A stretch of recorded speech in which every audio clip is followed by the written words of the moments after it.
Welcome back to The Explainer. Today, we're unraveling a deeply complex, incredibly multi-layered issue, the drivers of xenophobia in South Africa. We're going to look closely at the roots of this issue, the harsh realities on the ground right now, and the wide-reaching repercussions of these events.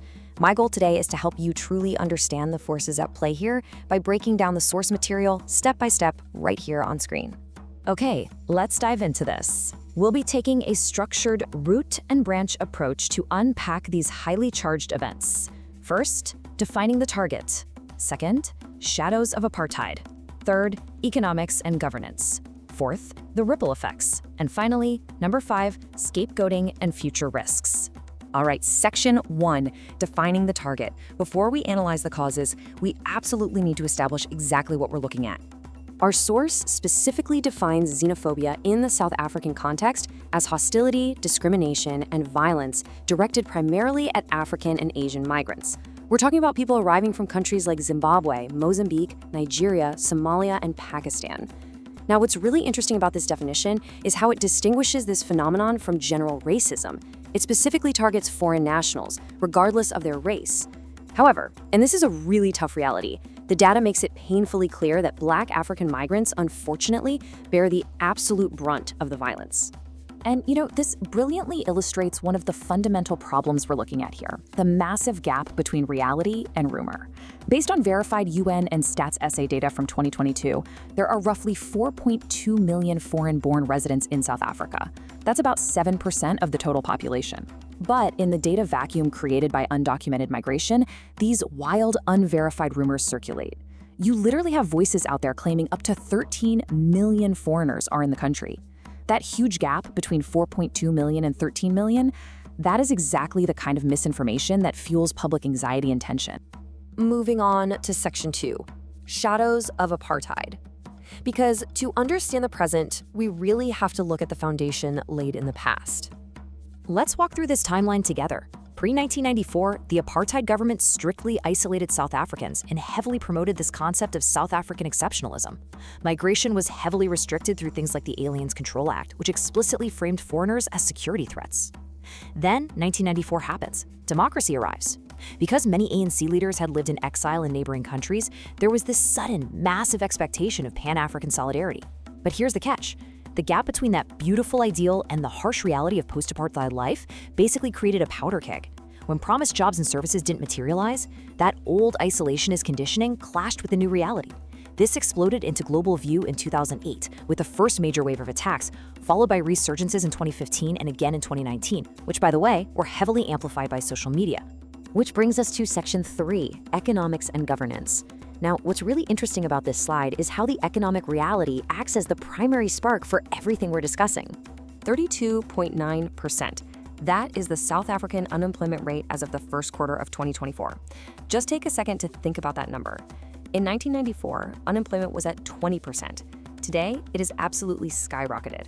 When literally a third of your workforce cannot find a job, it creates an incredibly intense, desperate competition just for daily survival. So let's break down how this economic friction plays out logically. In terms of jobs, the intense competition for low-skill work means migrants are often perceived as accepting lower wages, effectively undercutting locals. Then look at housing and services. There's massive frustration over long queues for government RDP housing and severely overcrowded medical clinics. And that systemic frustration, it gets projected directly onto foreigners. Finally, you've got small businesses. Local traders frequently accuse Somali, Ethiopian, and Bangladeshi spaza shop owners of undercutting their prices. The source notes that these migrant traders often use extensive bulk buying networks to keep prices low, which locals just struggle to compete with. Basically, the everyday struggle for survival turns into misdirected anger. But wait, let's contextualize those small business tensions with actual data from Stats SA in 2022. While the tensions on the ground are very real, foreign-born traders actually only make up about 19% of the informal sector. The vast majority, 81%, are native-born. So again, we see this huge disconnect between the public perception of a complete foreign takeover of the informal economy and the actual statistical footprint. Now let's add governance into the mix. The source material highlights deep institutional failures that really exacerbate this crisis. For one, the South African Police Service, or SAPS, sometimes participates in what are called documentation raids. This effectively criminalizes migrants in the public eye.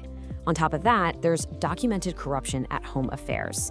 The selling of permits creates this highly vulnerable tier of illegal migrants who are easily exploitable and basically exist entirely outside the protection of the law. And the political sphere, yeah, they're not immune to this either. The source provides this very telling observation, noting, politicians across parties have used foreigners take jobs messaging before elections.